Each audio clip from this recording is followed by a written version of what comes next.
Boukman nan bo akayman. Mwen l'homme nan, mwen pa detounen nan bo akayman. Boukman nan bo akayman. Mwen l'homme nan, mwen pa detounen nan bo akayman.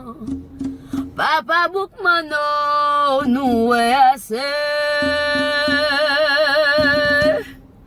Papa Boukman nou rive nan tabouto. Pays nou divize, la famille dos a dos. Nou pa te fe bo akayman pou n'savi etranje. Nou pa te fe bo akayman pou n'savi etranje.